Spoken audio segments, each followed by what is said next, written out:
Okay, let's start with the expert of the fields of.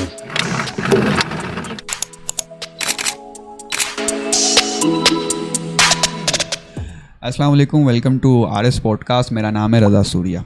आज हमारे साथ जो गेस्ट मौजूद हैं, लोग उन्हें मेजर साहब कहते हैं। उनकी बड़ी इंस्पिरेशन स्टोरी है। मैंने जब सुनी तो मुझे बड़ी इंस्पायर करी और मैंने सोचा कि क्यों ना, जब मुझे वो इंस्पायर कर रही है स्टोरी, तो आप लोगों को भी बहुत इंस्पायर करेगी। आप उससे बहुत कुछ सीखेंगे। तो आज मैंने इन्हें स्टूडियो में मदऊ किया है। मेरी मुराद है मिस्टर जाहिद हुसैन से। अस्सलाम वालेकुम सर। वालेकुम अस्सलाम। सर कैसे हैं आप? ठीक है? ठीक ठाक अल्हम्दुलिल्लाह। रज़ा भाई, सबसे पहले तो बहुत बहुत शुक्रिया कि आपने मुझे अपने स्टूडियो में दावत दी। और जाहिद भाई, मैंने आपकी स्टोरी हमने चाय के होटल पे हमने सुनी थी। रियाज आप थे और मैं, हम तीनों ने बात की थी।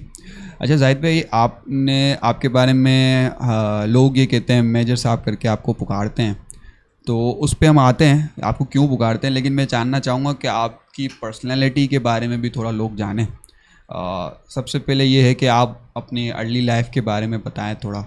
आपने तालीम क्या हासिल की, कितनी हासिल की, कहाँ पैदा हुए, इसके बारे में थोड़ा सा बताएं। मेरी तारीख़ पैदाइश 22 जुलाई 1981 कराची शहर की है और इनिशियली मैंने M H. Gazar government boys secondary school से मैट्रिक की तालीम हासिल की। ये कहाँ पर है? ये रनछुरन के इलाके गज़राबाद में है, जिससे अच्छा। मैंने प्री इंजीनियरिंग में मैट्रिक मैंने पास किया। उसके बाद मैंने इंटर एसएम साइंस कॉलेज से मैंने इंटर की तालीम हासिल की। एक्चुअली साइंस में लेने की वजह यह थी कि मैं आर्मी में अप्लाई करना चाह रहा था, अच्छा, इसलिए मैंने वो सब्जेक्ट सेलेक्ट किया। सही। फिर मैंने आपको बताया था, मैं आगे चल के बताऊँगा आपको कि चंद वजूहात की बिना पे वो नहीं हो सका मेरा सिलेक्शन। उसके बाद मैंने कराची यूनिवर्सिटी से मैंने बीकॉम की तालीम हासिल की और उसके बाद फिर मैंने आईसीए में जो है इंटरमीडिएट जो है मैंने वहाँ कुछ अरसे मैंने पढ़ाई। ये किस टाइम की बात है जब आपने बीकॉम वगैरह पढ़ा? आईसीए में मैंने तकरीबन जो है मैंने क्लियर किया है वो 2008 में मैंने आईसीए में मैंने इनिशियली इंटरमीडिएट किया था। सही। लेकिन उसके बाद फिर मैंने अपनी पढ़ाई स्विच की और मैंने फिर जो है एमबीए मार्केटिंग मैंने कैसबेट खादिम अली शाह बुखारी इंस्टीट्यूट से 2012 में पास किया। जाहिद भाई, आपको लाइफ में किन किन चीज़ों का इंटरेस्ट है? मतलब आपकी हॉबीज़ क्या है? हॉबीज़ मेरी बचपन से गॉड गिफ्टेड है। मैं बचपन से बहुत शौक है, पेंटिंग्स मैं बहुत शौक से बनाया करता अच्छा। था। पहली क्लास में मुझे अच्छी तरह याद है कि मैं सबसे अच्छी पेंटिंग्स बनाया करता था और टीचर से अप्रिशिएट किया करती थी। और मेरे टीचर्स थे, सिंधी के टीचर थे सरफराज सर। जब भी मेरा ड्राइंग का पेपर हुआ करता था तो वो स्पेशली मेरी क्लास में आते थे और मेरे साथ बैठा करते थे, तो देखा करते थे अच्छा। कि जाहिद क्या पेंटिंग कर रहा है। ये सही। गॉड गिफ्टेड था और मुझे बहुत शौक पेंटिंग का बहुत शौक था, आर्ट का शौक था। जी बिल्कुल। और इसके अलावा मुझे जो है वो शेर व शायरी से भी लगाव रहा है। कुछ अर्से मैंने काफ़ी शेर व शायरी भी लिखी, शेर अपनी तरफ से लिखे और गज़लें लिखी है। अच्छा, आपकी मतलब अपनी शायरी है? अपनी शायरी भी है। अच्छा। तो शौक़ इसका भी एक दौर रहा है। सही। और इसके अलावा मुझे शौक़ जो है ना मॉडल ड्राफ्टिंग का, एक जैसे सिविल इंजीनियर आप कहते हैं, मॉडल्स मेरे बनाने का बहुत ज़्यादा शौक़ था। और मैंने अपने स्कूल्स, जिस स्कूल से मैं पढ़ा हूँ उसका मॉडल भी 1997 में मैंने बना के फर्स्ट टाइम मैंने उस स्कूल को गिफ्ट किया था वो मॉडल। तो मतलब वो मॉडल किस मतलब स्टाइल का होता था, किससे बनता था? मैं बेसिकली जो है ना हार्ड शीट जिसे आप कहते हैं, गद्दा कहते हैं, वाइट शीट इस्तेमाल करता था और उस पर फिर जो है कलर्स, मार्कर और पेंसिल ये चीज़ें इस्तेमाल करता था और ग्लू का इस्तेमाल करता था उससे बनाने के लिए। अच्छा जाहिद भाई, लोग आपको मेजर साहब कहते हैं, तो अब बताएं मेजर साहब की कहानी बताएं कि वो मेजर साहब की कहानी शुरू कैसे होती है। ये शौक़ किस तरीके से शुरू हुआ, आपका नाम किस तरीके से पड़ा, ज़रा उसके बारे में बताएं। मेजर साहब की कहानी बहुत से इंटरेस्टिंग है। बहरहाल जब से बचपन से जब से मैंने इंसान होश संभालता है बच्चा एक, तो मुझे याद है कि बचपन से मुझे जो है आर्मी बहुत अच्छी लगती थी। मुझे आर्मी का बहुत कितने साल के थे आपको याद पड़ता है कि मुझे ये शौक़ पैदा हो? 3rd क्लास से मुझे याद पड़ता है, जब से मैंने होश संभाला प्रॉपर बच्चा जो होता है, तो मुझे आर्मी से बहुत ज़्यादा लगाव था, पाकिस्तान आर्मी से। और मैं 14 अगस्त वाले दिन स्पेशली जो स्कूल्स को बहुत जो है मतलब सजाया करता था। वजह क्या थी आर्मी से आपके मतलब लगाव होने की? आप कहीं वहाँ ऐसी साइड रहते थे या आप देखा करते थे टीवी वगैरह पे? क्या वजह होती थी कि आपको इतना लगाव पैदा हुआ? अच्छा, मुझे बेसिकली मैंने आपसे कहा कि मेरे इलाके में या मेरे ख़ानदान में कोई आर्मी में नहीं था, लेकिन आप इसे कह सकते हैं ये गॉड गिफ्टेड शौक़ था जो मेरे दिल में बचपन से ही था। और उसके लेकिन मतलब कोई तो वजह होती ना। अब अगर कोई बंदा किसी चीज़ का शौक़ रखा होता है तो कुछ तो ऐसी हिंट उसको होती है, या इसके कोई, चलो आप कह सकते हैं घर में कोई नहीं था, लेकिन कोई ऐसा इसने देखा हो, उसको पसंद आई वो चीज़, तभी वो उसका चीज़ का शौक़ रखता होगा, तो कोई तो वजह होगी ना। नहीं, इस बारे में मैं कुछ नहीं कह सकता। मुझे जितना याद है वो यही याद है कि मुझे अच्छा। बस आर्मी पसंद थी, और अक्सर कहीं मैं किसी फ़ौजी अफसर को देखता था तो मैं उनसे जाके हाथ मिलाया करता था। अच्छा। हाँ, और फैमिली के साथ कायदम की मज़ार में अगर जाते थे तो मैं बहुत बहुत शौक़ से जो है वो वहाँ के कमांडो से उनसे हाथ मिलाया करता था। और स्कूल लाइफ में 14 अगस्त का प्रोग्राम होता था तो मैं बढ़ चढ़ के उसमें हिस्सा लेता था, स्कूल को सजाना। और मुझे पाकिस्तान से बहुत ज़्यादा मोहब्बत थी। 6 सितंबर के हवाले से प्रोग्राम्स होते थे। और एक बात मुझे आज तक याद है कि जब भी परेड हुआ करती थी और 6 सितंबर के जो 14 अगस्त का जो प्रोग्राम होता था, और उसमें अगर मिली नगमे गाया करते थे बच्चे और सब टीचर्स अगर मिल के, और मैं उसमें पार्टिसिपेट करता था, तो मेरी जज्बात की फीलिंग ऐसी थी कि मेरे आंसू निकल आते थे। आप पार्टिसिपेट करते थे इन चीज़ों मैं में? पार्टिसिपेट भी करता था बहुत अच्छा। शौक़ से। और अक्सर जो है दरमियान में ही जो है मुझे मेरे आंसू निकल आते थे, और मुझसे मज़ीद जो है वो गाना पूरा नहीं गाया जाता था। और अक्सर जो है मुझे फिर टीचर्स जो है वो आगे पानी पिलाया करते थे। अच्छा। ये फीलिंग्स मेरी नेचुरली थी। सही सही तो सही। टीचर्स कहते थे, बहुत खुश होते थे कि आपको पाकिस्तान से बहुत ज़्यादा मोहब्बत है, ये आपकी मोहब्बत के शो होती है इससे। सो उस वक्त फिर यह कि मैंने अपना इरादा किया कि मैं जो है पाकिस्तान आर्मी ज्वाइन करूँगा और अपने मुल्क पाकिस्तान के लिए खिदमत करूँगा, उसके लिए अपनी जान कुर्बान करूँगा। अच्छा, मतलब आपका तब से था आइडिया कि मैं बड़ा होऊंगा और आर्मी ज्वाइन वगैरह जी करूँगा। बिल्कुल बिल्कुल। तो फिर आगे आपने इसको अचीव करने के लिए क्या क्या किया?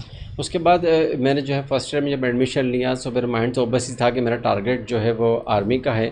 उस दौरान एनसीसी ट्रेनिंग उस वक्त हुआ करती थी, कैडेट एनसीसी। सो मैंने उस पर भी हिस्सा लिया और ये अल्हम्दुलिल्लाह। एनसीसी ट्रेनिंग मतलब आप किस सन की बात कर रहे हैं? आपने क्या किया था उस टाइम पे?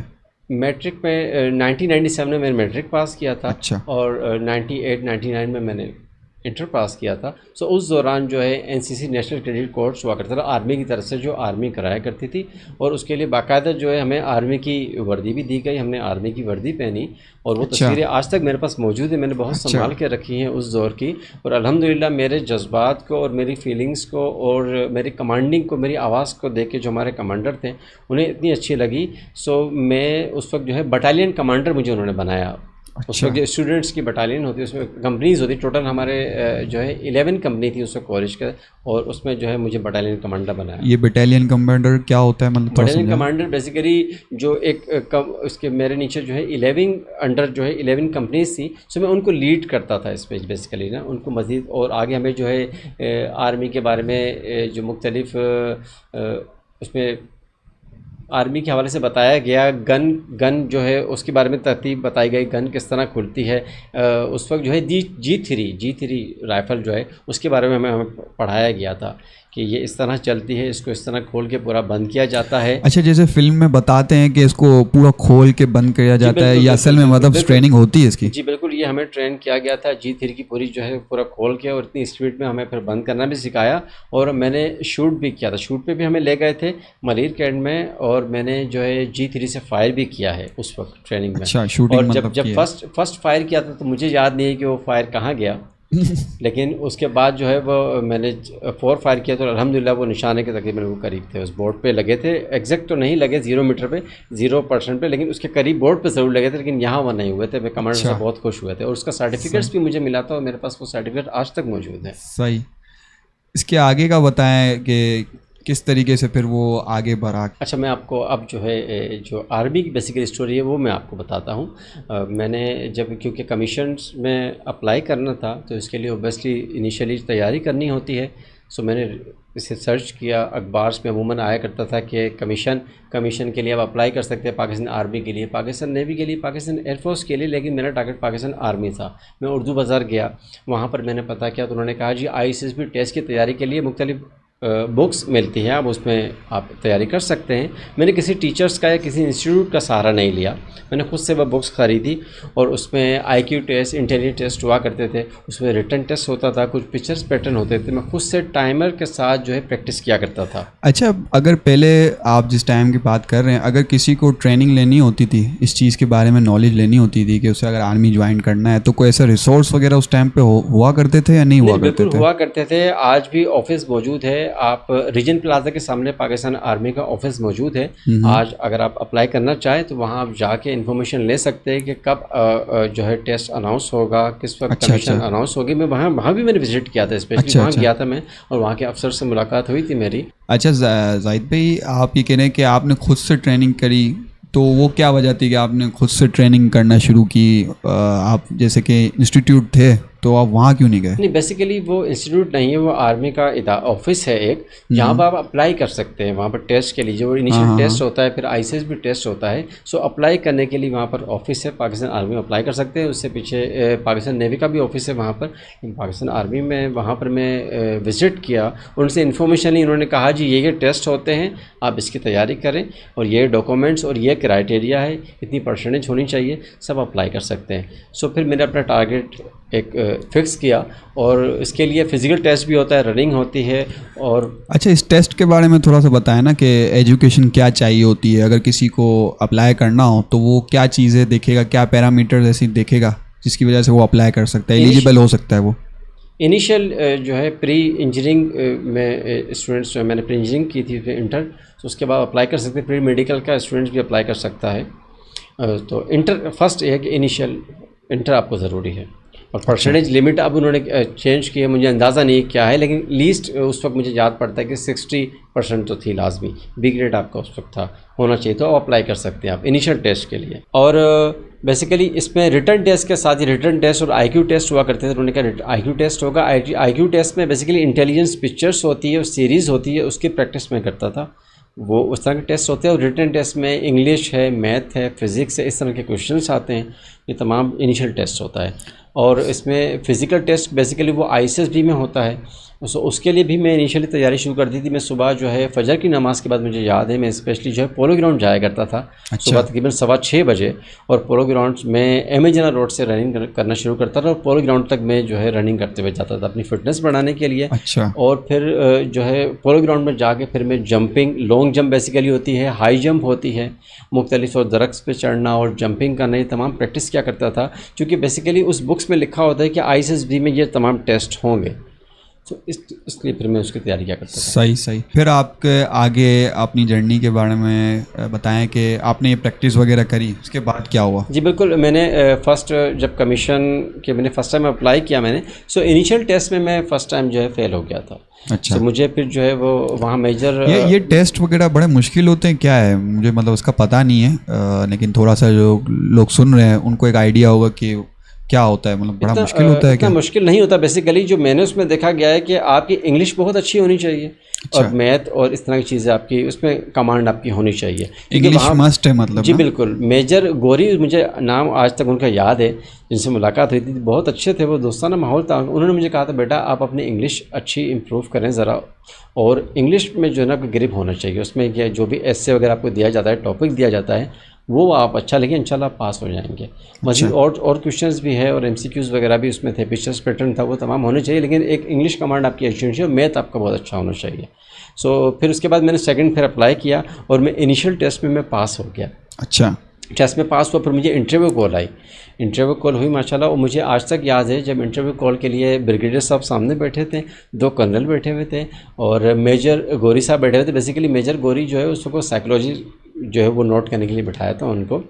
सो मुझे इंटरव्यू में उन्होंने कुछ क्वेश्चंस किए। मतलब वो उस चीज़ के लिए बैठे होते कि बंदा दिमागी तौर पे कितना मजबूत है ये चेक करने। एक्चुअली उसके एक्सप्रेशन, उसके जो कॉन्फिडेंस है नहीं है, यहाँ वहाँ देख रहा है। अगर आपसे ब्रिगेडियर कर्नल साहब सवाल कर रहे हैं, सो आपको proper eye to eye contact आपका होना चाहिए। आप उनको प्रॉपर तरीके से जवाब दें, यहाँ वहाँ ना देखें अच्छा जी यूँ वो।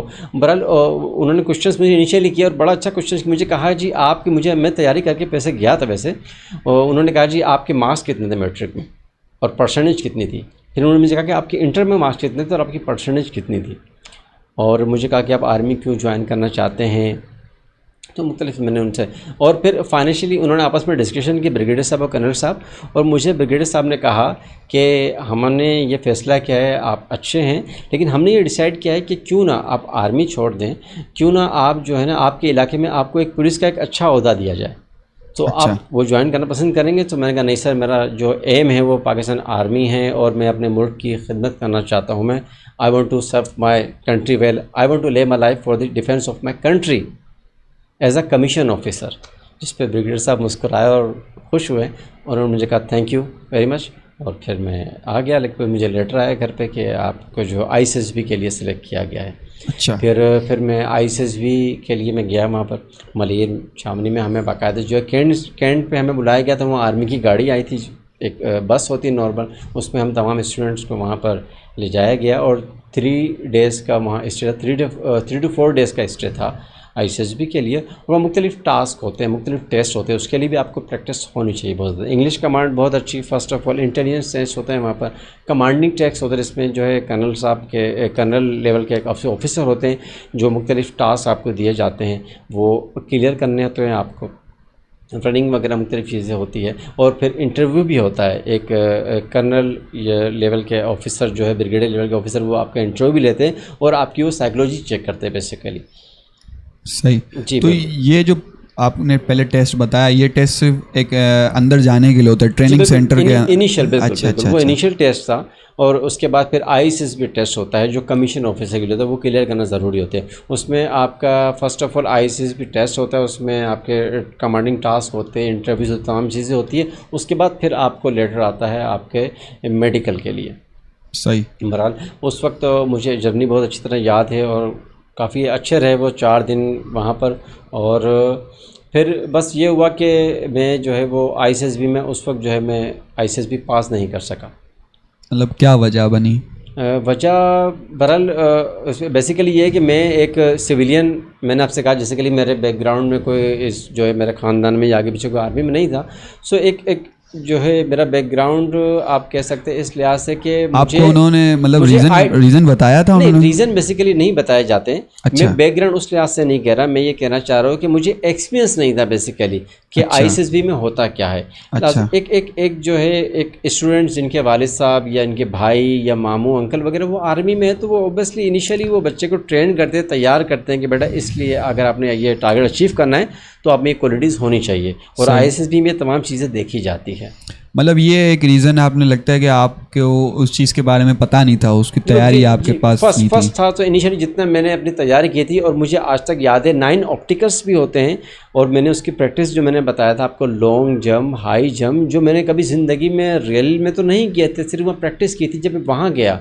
सो इनिशियली मैंने फर्स्ट ऑफ ऑल 4 फीट की जंप थी जो हाई जंप कहलाती, वो मैंने क्लियर की। वो मैंने उसमें मुझे याद है 2 मिनट दिए थे और 9 ऑप्टिकल्स आपने क्लियर करने होते। उस टास्क में मैंने हाई जंप क्लियर की, उसके बाद फिर एक जिग-जैग था, उसके ऊपर मैंने वो क्लियर किया। उसके बाद तकरीबन जो है 6 फुट से ज़्यादा की एक हाई जंप भी थी, लॉन्ग जंप थी, वो लॉन्ग जंप भी मैंने क्लियर की। उसके बाद एक टायर लटका हुआ, तो उस टायर के अंदर से मैंने निकलना था। और उसके अलावा फिर जो है जैसे टार्जन स्विंग करता है, उस टार्जन पे स्विंग भी की मैंने रोप पे, और मैंने कभी ज़िंदगी में नहीं की थी, मैंने फर्स्ट टाइम की थी। और मैं यहाँ से वहाँ क्लियरली फर्स्ट अटेम्प्ट पे चला गया। अच्छा। ये मुख्तलिफ टास्क थे। और एक जो है रस्से के साथ झूला भी बंधा हुआ था, उस पर एक से पाँव रख के निकलना था वरना आप गिर जाते, मैंने वो भी क्लियर किया। और मैं 9th जो आखिरी स्टेप था वो था रोप पे चढ़ना। मैं ज़िंदगी में कभी रोप पे नहीं चढ़ा, लेकिन मैं उससे चढ़ा और मेरा सांस जो है बहुत ज़्यादा फील हो गया था, और उसमें बहुत फिर मैं वहीं में रुक गया था, तो फिर फिसल हो गई, तो मुझे वहाँ स्टॉप कर दिया गया। लेकिन अल्हम्दुलिल्लाह मैंने जो है एज अ सिविलियन मैंने इतनी तैयारी की थी कि मैं 8 ऑब्स्टिकल्स क्लियर किए और 9th पे मैं आकर रुक गया था। और मेरे पास उस वक्त भी टाइम था, मैं क्लियर कर जाता, लेकिन मेरी प्रैक्टिस उस लिहाज से नहीं थी, तो मैं बहुत थक गया था उसमें। अच्छा जाहिद भाई, आप वहाँ पे क्लियर तो नहीं हो सके, लेकिन मुझे लगता है अभी तक आपका वो जो शौक़ है वो बरकरार है। आपने टोपी पहन के रखी है, यहाँ पे पाकिस्तान का झंडा लगाए रखा है, तो अब आप किस तरीके से आप कर रहे हैं? मुझे लगता है अभी भी आपके अंदर वो जज्बा तो मौजूद है, आपको मौका ना मिल सका भले। आप आगे का थोड़ा सा बताएं कि अब आप क्या कर रहे हैं? बेसिकली मैंने उसी बात को कंटिन्यू करता हूँ। जब मैंने ISSB के लिए मैंने कहा ठीक है मैं नेक्स्ट 6 मंथ बाद में फिर अप्लाई करूँगा मैं। सो मैंने फिर इरादा किया, लेकिन अनफॉर्चुनेटली मेरा एक मेजर एक्सीडेंट हो गया था। अच्छा। उस मेजर एक्सीडेंट्स में जो है मैं अनफिट हो गया था, और फिर ये कि मैं किसी भी फोर्स के लिए मैं अप्लाई नहीं कर सकता था। अच्छा, मैं ये समझा कि आपने इसके बाद से फिर अप्लाई नहीं किया? नहीं, मैंने बिल्कुल तैयारी की थी, और तैयारी करने के बाद मैंने कहा मैं फिर अप्लाई करूंगा मैं। अच्छा। मेरा इरादा था, लेकिन मेरा जब एक्सीडेंट्स हो गया उसके बाद मैं जो है ओबेसली मैं डैमेज मुझे हिट हुआ था मेजर एक्सीडेंट्स में, तो मैं लाइफ टाइम जो है अनफिट हो गया। मुझे मेरे टीचर्स ने मुझे कहा, मैं काफ़ी अफसुर्दा हुआ बहुत। टीचर्स ने कहा कि बेटा, उस टाइम पे फीलिंग्स क्या थी? फीलिंग्स ओबेसली मेरा एक ज़िंदगी का जो एम था वो आर्मी ज्वाइन करना था, लेकिन फिर मैं इसमें ये कहना चाहूँगा कि तकदीर बनाने वाले तूने कमी ना की, किसको क्या मिला ये तो मुकद्दर की बात है। लेकिन फिर मैंने हिम्मत नहीं हारी, फिर मैंने इरादा किया कि वर्दी ना सही, क्योंकि मुल्क और कौम की खिदमत करनी है तो बगैर वर्दी के भी की जा सकती है। सो फिर मैंने इलाके में मुख्तलिफ़ एक्टिविटीज़ में हिस्सा लेना शुरू किया। मुझे आज तक याद है 2008 में, अराउंड 2008 में मेरे ख्याल से 2005 में ज़लज़ला आया था, मुज़फ़्फ़राबाद में ज़लज़ला आया था। अच्छा। फिर इलाके में जो है हमारे वहाँ पर जो है लोगों की वेलफेयर के लिए जो है काफ़ी चंदा वगैरह जमा किया, मुख्तलिफ़ एक्टिविटी की, मैंने उसमें बढ़ चढ़ के हिस्सा लिया अच्छा। As a welfare. इसके अलावा फिर जो है मैं आजकल जो है मैं 2 से 3 NGOज़ है मैं उसका मेंबर हूँ, और मुख्तलिफ़ एक्टिविटीज़ में आज भी मैं पेश होता हूँ, जिस तरह के राशन डिस्ट्रीब्यूट करना, राशन जमा करना, या फिर मेडिकल कैंप लगाने के उस पे। और अक्सर मेरा शौक़ ये भी है कि कभी अगर मैं रोड पे होता हूँ, ट्रैफिक जाम हो जाती है, तो मैं अक्सर पुलिस ऑफिसर के साथ मिलकर मैं ट्रैफिक भी सही करवा रहा हूँ। सो मेरे इस शौक़ को देख के बेसिकली जिस इलाके में मैं रहता हूँ, मेरे दोस्त दानिश अल्तमश और नोमान जहांगीर, उन्होंने मेरे शौक़ को, बस वो मेरे शौक़ से वाकिफ़ थे, बहुत अच्छे दोस्त हैं मेरे। सो उन्होंने कहा इलाके में स्कूल है, इनकी कम्युनिटी का स्कूल है, आसा जलाल स्कूल है। बेसिकली इलाके में कम्युनिटी है मुस्लिम मारवाड़ी सलाट और जमात, इनकी अपनी कम्युनिटी का एक स्कूल है आसा जलाल स्कूल। सो दानिश अल्तमश भाई और नोमान भाई ने मुझे कहा कि क्यों ना आप जो है हमारे स्कूल में आके बच्चों को आर्मी के बारे में कुछ बताएं, ताकि उनका शौक़ पैदा हो, और 14 अगस्त और 6 सितंबर को उनको परेड की ट्रेनिंग भी करवाएं। गुज़िश्ता 3 से 4 साल हो गए माशाल्लाह, मैं 14 अगस्त वाले दिन बाकायदा जो है उनके स्कूल्स में बच्चों को परेड की ट्रेनिंग करवाता हूं, और अच्छा। खुद पार्टिसिपेट भी करता हूं एज अच्छा। अ वर्दी में, क्योंकि नुमान भाई और दानिश भाई ने मुझे कहा था कि आप भी कमांडर साहब जो है वो अगर वर्दी नहीं पहनेंगे तो अच्छा नहीं लगेगा। तो जाहिद भाई, मतलब यही वो 2 लोग हैं जिन्होंने आपको मोटिवेट किया और आगे कहा कि आप अपनी जो खिदमत करना चाहते हैं वो दूसरे तरीके से बच्चों के अंदर, यूथ के अंदर डालें। जी बिल्कुल, आप कह सकते हैं। बहरहाल ये रिसेंटली गुज़िश्ता 3 से 4 साल हो गए मैं हर 14 अगस्त को जो है बच्चों को बाकायदा ट्रेन किया। बच्चे उसमें 9 और 10 क्लास के बच्चे भी हैं, मैक्सिमम 7, 8, 9, और छोटे बच्चे देख के भी इंप्रेशन हो, उसमें उनको शौक़ पैदा होता है। बड़े बच्चों को भी शौक़ पैदा हुआ, उन्होंने मुझसे बहुत सारे सवालात भी किए, और मैंने बाकायदा उन्हें ट्रेन किया परेड के लिए। और परेड जो है माशाल्लाह 14 अगस्त वाले दिन जो है वो सब ने देखी और उसे सराहा भी। अच्छा जाहिद भाई, आपने अपनी पूरी जर्नी आपने शेयर करी, आपने अपने उस टाइम की भी बात करी जिसमें आपने बहुत शौक़ था, आपने अप्लाई किया, और उस टाइम का भी आपने ज़िक्र किया जिसमें आप एक्सीडेंट हो गया और उसकी वजह से आप अनफिट हो गए। अब अल्लाह ताला आपको ज़िंदगी दे, आप अभी भी लगे हुए हैं इस काम में। अब आगे के आपके क्या प्लान्स हैं, और दूसरा ये कि आप यूथ को क्या मैसेज देना चाहते हैं? रज़ा भाई, बेसिकली सिपाही रहता है, वो वर्दी के हो या बिना वर्दी के हो।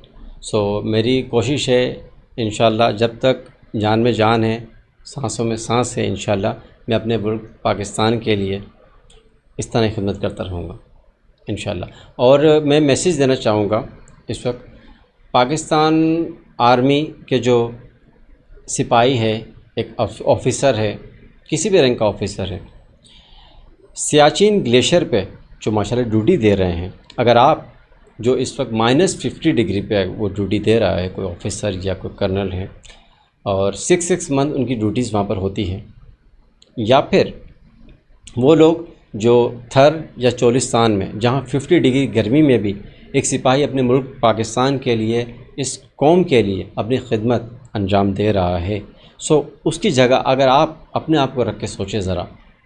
सो मैं कहना चाहूँगा कि इसके लिए मैं कहूँगा कि ये गाज़ी ये तेरे पुरस्रार बंदे, ये गाज़ी ये तेरे पुरस्रार बंदे, जिन्हें तूने बख्शा है ज़ोक़ खुदाई, दो नीम इनकी ठोकर से सहरा व दरिया, सिमट कर पहाड़ इनकी हैबत से राय। तो अल्हम्दुलिल्लाह, अल्लाह का बड़ा एहसान है, करम है कि अल्लाह ताला ने हमें इतनी अच्छी फ़ौज दी, और पाकिस्तान की फ़ौज एक कीमती सरमाया है इस मुल्क के लिए। सो मैं कहना चाहूँगा कि वो लोग जो ये तो मेहनत कर रहे हैं अपने बॉर्डर्स पे हमारे लिए कर रहे हैं, लेकिन बिना वर्दी के जो लोग हैं, आप भी इस मुल्क, इस कौम के लिए खिदमत कर सकते हैं, अपना हिस्सा डाल सकते हैं इसमें, एज़ आ एक इंजीनियर, एक डॉक्टर, एक वकील, एक शायर, एक अदीब, एक बस ड्राइवर, एक ठेले वाला भी जो है अपने मुल्क के लिए अपने उस लेवल पे बैठ के खिदमत कर सकता है और काम कर सकता है। अच्छा जाहिद भाई, ये सब लोग बताएं कि किस तरीके से ना अपने मुल्क को सर्व कर सकते हैं। एक आम बंदा है, अब तो हालात ऐसे हैं, लेकिन फिर भी अब वो उस हालात के बावजूद भी अपने वतन को कैसे सर्व कर सकता है? देखिए, सबसे पहले तो ज़िंदगी का एक अहम हिस्सा है वो ईमानदारी है। हमने जो है अपनी ज़िंदगी में ईमानदारी को एक अहम पार्ट बनाना है। ये किसी भी लिहाज से, अगर आप ऑफ़िस में काम करते हैं तो उसमें आप अपने टाइम से और अपने काम से चोरी ना करें आप। और एक वकील है, अगर वकील अपने लेवल पर है तो वो इंसाफ के लिए अपनी कोशिश, अपनी जान लगाए, अपनी पढ़ाई सर्फ करे। इस मुल्क के एक गरीब अगर तबका है, गरीब लोग हैं जो बड़ी हाई फ़ीस अप्लाई नहीं कर सकते, तो उनको डिस्काउंट दे, उनको माफ़ कर दे या उनकी हेल्प करे। ये भी एक कौम की खिदमत है। और एक अदीब है, एक टीचर्स हैं, वो किसी को भी बैठ के अपने घर में फ्री ऑफ कॉस्ट ट्यूशन पढ़ा सकता है एज अ टीचर। तो ये भी कौम और मुल्क की खिदमत हो गई। जब अगर बच्चा एक पढ़ेगा, बड़ा होकर वो बच्चा जो है इस मुल्क और कौम का जो है वो एक रोशन सितारा बनेगा, तो उसमें टीचर का ज़रूर हिस्सा होगा। और एक जिस तरह फल वाला और फ्रूट वाला है, लेकिन उसे चाहिए कि वो भी ईमानदारी से अपना काम दे, नाप तोल में कमी ना करें, प्राइस ज़्यादा ना लें, जो जायज़ बनता है वो करें। तो इस तरह मुख्तलिफ़ पार्ट्स होते हैं। अगर जिस तरह हम कहते हैं कि रास्ते में जा रहे हैं, अगर कोई कचरा या पत्थर पड़ा है तो अगर अपने पाँव से हटा देंगे तो एक नेकी भी हो जाएगी, और किसी राहगीर को, किसी मेरे साथी को, मेरे दोस्त को ठोकर नहीं लगेगी, उसको बचाया जा सकता है। तो इस तरह जो है मुख्तलिफ़ पार्टिसिपेट आप हिस्सा ले सकते हैं मुख्तलिफ़ एक्टिविटीज़ में। जाहिद भाई, आपका बहुत बहुत शुक्रिया। आपने जिस तरीके से मिसाल दे के समझाया इस मुल्क के, इस कौम के लोगों के लिए कि वो किस तरीके से इस कौम के लिए खिदमत कर सकते हैं। अगर कोई बंदा कारोबार करता है तो उसमें ईमानदारी से काम करे। इसके अलावा जो भी बंदा जो काम कर रहा है, अगर अपने वतन से मोहब्बत करता है तो उसमें खुलूस के साथ ईमानदारी से काम करें। ये बहुत ही अच्छा मैसेज दिया। और जाहिद भाई, मैं चाहता हूँ कि हमारे वतन की बात हो रही है तो उसमें हम एक छोटा सा नारा लगा लेते हैं साथ उन लोगों के लिए जो हम सुकून से जब यहाँ बैठे हैं तो वो वहाँ पर हमारी सरहदों पे हिफाजत कर रहे हैं, उन लोगों के लिए नारा लगाते हैं। पाकिस्तान आर्मी जिंदाबाद, पाकिस्तान पाइंदाबाद। बहुत शुक्रिया जाहिद भाई, आपका बहुत बहुत शुक्रिया आपके टाइम का, और नाजरीन आपका भी बहुत शुक्रिया। और जो लोग वतन से मोहब्बत करते हैं, अपनी जानें वहाँ पे लगाए बैठे हैं, अपनी जान को हथेलियों में लेके बैठे हैं, उन सब का भी शुक्रिया। और इसी के साथ मुझे और जाहिद भाई को दीजिए इजाज़त। अल्लाह हाफ़िज़।